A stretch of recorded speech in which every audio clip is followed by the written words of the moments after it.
अस्सलाम वालेकुम, मैं हूं सैफ खान बॉम्बे रियल्टर्स के प्लेटफॉर्म से। आज मैं आपको 5 ऐसी चीजें बताऊंगा जो कि आपने प्रॉपर्टी परचेज करने से पहले लाजमी कंसीडर करनी है ताकि आप रियल एस्टेट में लॉस से बच सकें और सेकेंडली फ्रॉड से बच सकें। तो सबसे पहली चीज आती है प्रॉपर्टी खरीदते वक्त आपने जिस चीज का ख्याल रखना है वो है लोकेशन। लोकेशन से मुराद आपकी ऐसी जगह जहां पे आपकी सोसाइटी बनने जा रही है। आपने इस चीज का ख्याल रखना है कि जहां पे ये सोसाइटी बनने जा रही है क्या इसके पास कोई मोटरवे, कोई जीटी रोड, कोई एयरपोर्ट, कोई मेट्रो स्टेशन, इस तरह की कोई प्रोमिनेंट चीजें हैं। अगर कोई इस तरह की प्रोमिनेंट चीज है तो इसका मतलब है कि ये एक आइडियल लोकेशन है। लोकेशन का आइडियल होना क्यों जरूरी है? लोकेशन का आइडियल होना इसलिए जरूरी है कि आपकी एक्सेसिबिलिटी डिपेंड करती है आपके लोकेशन के ऊपर। अगर आपकी सोसाइटी से आपकी एक्सेसिबिलिटी टुवर्ड्स मोटरवे या जीटी रोड या एयरपोर्ट अच्छी है तो इसका मतलब है कि आपकी लोकेशन एक आइडियल लोकेशन है। सेकंड चीज जो आपको नजर आ रही होगी वो है आपका डेवलपर। ये भी एक बहुत इंपॉर्टेंट चीज है। डेवलपर या ऑनर या जो उस प्रोजेक्ट को बैक करते हैं वो कौन लोग हैं, वो कौन सा ग्रुप है।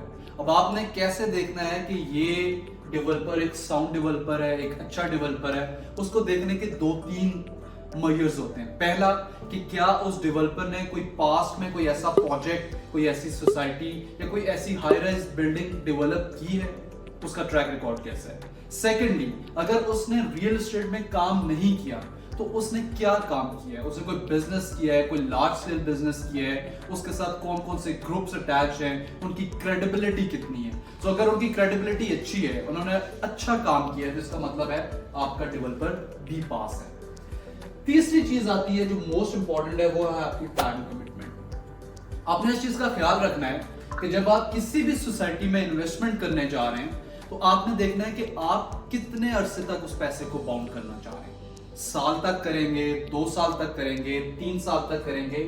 इस चीज का डिसीजन आपने इन्वेस्टमेंट करने से पहले लेना है ताकि बाद में ऐसा ना हो कि सोसाइटी को अगर अभी 3 साल हुए और आप एक्सपेक्ट करते हैं कि मैं 3 साल में डबल प्रॉफिट लेके यहां से एग्जिट कर जाऊं और वो आपको डबल प्रॉफिट ना मिले, इनफैक्ट आपको लॉस मिल जाए, तो आपको अपनी मिस टाइम कमिटमेंट की वजह से लॉस हो जाएगा।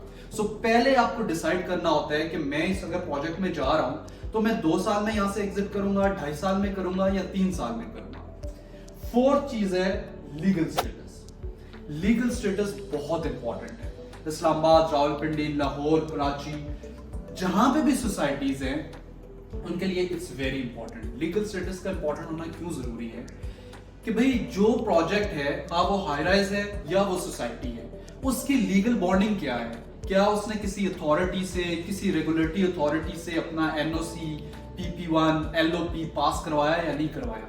इसका हरगिज ये मतलब नहीं है कि जब आप सोसाइटी में इन्वेस्ट करने जा रहे हैं तो उसका 100% एनओसी अप्रूव होना चाहिए। नहीं, क्यों कि एनओसी एक लंबा प्रोसेस है, उसको अप्रूव होते बहुत टाइम लगेगा, लेकिन कुछ ना कुछ देयर शुड बी समथिंग।